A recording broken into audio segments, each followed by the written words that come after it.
আজকে আমি একটা দুর্দান্ত রেসিপি নিয়ে আপনাদের সামনে চলে এসেছি, যেটা দেখলে আপনাদের মুখে পানি চলে আসবে। তো এখন বাজে রাত ১টা। আমি, মহিমা আর আকলিমা ৩ জন মিলে আচারটা বানিয়েছি। তো আমার একার পক্ষে তো সম্ভব না, তো ৩ জনে মিলে এই আচারটা বানিয়েছি। হ্যালো এভরিওয়ান, আসসালামু আলাইকুম। সবাই কেমন আছেন? আশা করছি সবাই খুব ভালো আছেন। আমরাও ভালো আছি আলহামদুলিল্লাহ। তো বন্ধুরা, জলপাইয়ের সিজন তো চলে এসেছে। আপনারা সবাই আচার বানাচ্ছেন তো?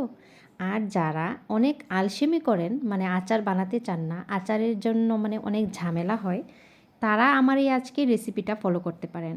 আই এম শিওর আপনারা আমার রেসিপিটা দেখলে একদমই সহজ মনে হবে, আর আচারটা দিতেও আপনার কষ্ট হবে না।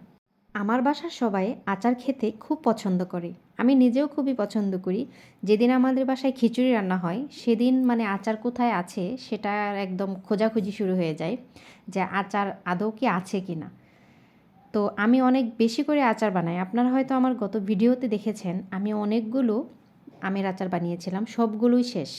এখন হচ্ছে জলপাইয়ের সিজন, তাই আমার হাজব্যান্ড বলেছে যত বেশি পারো আচার দিয়ে রাখো। তো আমি এবার অনেক কম আচার দিয়েছি। তো বাচ্চাদের পরীক্ষার জন্য আচারটা বানানো হয়নি ওদের। তো ওদের হচ্ছে 24 তারিখ থেকে পরীক্ষা। তো আমি আচার বানাই একটু অন্যরকম করে। তো আমার আচার হচ্ছে চুলায় একটু আপনার বানাবো, তারপরে হচ্ছে রোদে শুকিয়ে বানাতে হয়। আমি যে আচারটা বানাই রোদে শুকাতে হয়। তো এখনই তো দেখতে পাচ্ছেন একদম শীত পড়ে গেছে, রোদটা একদম মিষ্টি মিষ্টি, আচারের গায়ে কিন্তু একদম রোদ লাগে না। আজকে ৩-৪ দিন যাবৎ মানে আমি রোদ্রে আচার দিচ্ছি। তো ফাইনালি আচারের কালারটা চলে এসেছে, আপনাদেরকে অবশ্যই শেয়ার করে দেখাবো যে আচারের কালারটা কেমন হয়। আপনারা এই আচারের এই ভিডিওটা যদি ফলো করেন, তাহলে ১০০তে ১০০% আচার অনেক টেস্টি হবে। আমি বলছি আপনারা একবার হলেও ট্রাই করে দেখবেন। একদম সহজ ওয়েতে আচারটা বানিয়েছি, কোনো ঝামেলা ছাড়া। ঘরে যেগুলো থাকে আপনার পাঁচফোড়ন, জিরা, তারপরে হচ্ছে গুড় বা চিনিও দিতে পারেন। চিনি যদি কালারটা একদমই মানে অন্যরকম আসে চিনির কালারটা। তো আমি কিন্তু এই বক্সে, এই কৌটার ভিতরে কিন্তু পুরা জিরার গুঁড়া আর হচ্ছে আপনার শুকনা মরিচ, পাঁচফোড়ন একদম একটু টেলে নিয়েছি। টেলে তারপরে আপনি চাইলে ব্লেন্ডারও করে নিতে পারেন, পাটায়ও ফেষতে পারেন। তো আমি পাটায় ফেষে নিয়েছি। দেখেন আস্তে আস্তে কালারটা কেমন সুন্দর আসছে। এই যে দেখেন আচারের কালার, ওয়াও না? একদম ওয়াও। যেইটুকু প্রথমে দেখেছেন তেল দিয়েছি, রসুন কুচি দিয়েছি, আমি কিন্তু আরও তেল দিব।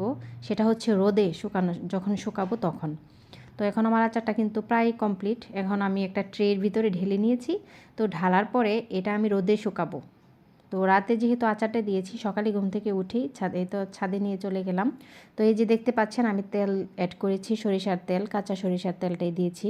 তো এখন নাড়াচাড়া করার পরে তেলটা একদম আচারের সঙ্গে মিশে যাবে। তো এটা হচ্ছে আরেকটা আচার। আমি 2 ধরনের আচার তৈরি করব। একটা হচ্ছে আপনার জলপাইয়ের মতো থাকবে পোড়া, একটা করে বিচি ভিতরে দিয়ে এরকম জলপাইয়ের মতো থাকবে, আরেকটা এরকম। সবাই ভালো থাকবেন, সুস্থ থাকবেন।